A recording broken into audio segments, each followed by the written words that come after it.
I'd like to tell you just one story. It's hard for me to not tell you many stories, but when I was working, actually, I wrote a devotional book. It's called Living Hope for the End of Days. It's my dissertation from Dallas Seminary about the book of Revelation. I worked on that for 10 years in class at Dallas Seminary, and then I worked on it for one more year, editing it for publication. And I edited it at Starbucks.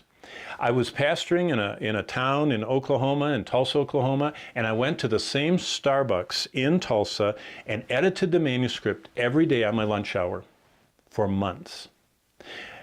As I would go there, I started getting to know, going every day for lunch, the baristas. And I'll never forget that there was one barista. As the weeks went by, I noticed something was happening to them. I would look at their eyes when they would smile at me and push the cup of coffee across, and I noticed that this fella's eyes, his name was Daniel, were slowly turning yellow, and finally the whites of his eyes actually had turned orange.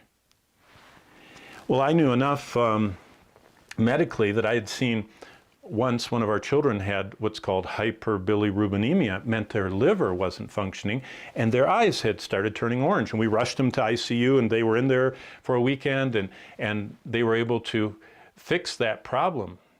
But for Daniel, it wasn't he was a baby. I knew what it was. He was overdosing. And so I started getting convicted. Remember, I told you in the first class that I always keep that track in my wallet. And by the way, Daniel was quite a character. He was into this metal thing. He wore a kind of M&M kind of hat, you know, ski cap. I can't believe they let him do that at Starbucks. He had piercings everywhere. He had piercings through all of his ears, through his nose, through his tongue, through his cheeks. He wore chains all around everywhere. He even had metal studs on his pants. He even had metal studs on his shoes. He wore a chain around his waist. He clinked when he walked. I mean, he was a fun kind of guy, unforgettable. But I could tell he was dying. So I said, Lord, I'd like to share my track I carry with me. I'm praying that you give me an appointment with Daniel. By the way, that Starbucks was the busiest one in town.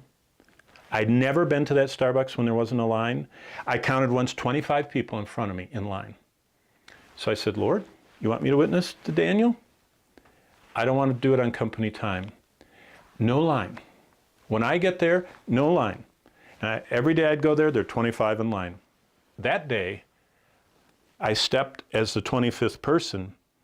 I walked through the line, and it started to get eerie because no one came through the door, and I came up and ordered, and I knew I had to get my track out because no one came in behind me. And I got the track ready, and when Daniel prepared my drink as a barista, he shoved it across the counter toward me. And I looked at him, I said, Daniel, and he looked at me that I knew his name, and he smiled, he said, yes. I said, Daniel, I'm seeing your eyes, they're turning orange. I said, you're overdosing on something, alcohol, drugs, I don't know what it is, but this is what I know. And I took the track and I said, one of these days you're going to wake up in a place you don't want to be. You're going to wake up totally separated from God in hell. This is the good news of the gospel. And I pushed it across to him. Those orange eyes got this wide. I'd never seen anybody react like that.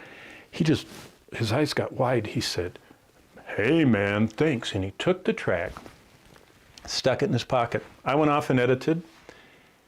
I came back the next day to follow up and talk to him. He wasn't there. I didn't think anything of it. Next day, a week went by. Finally, I asked the person at the counter or at the cash register, I said, hey, where's Daniel? She said, that's what we're all asking. Where's Daniel? She said, 1 week ago, he walked out the back door. He's never walked back in. I looked at my watch and I thought, 1 week ago. That was when I witnessed to him.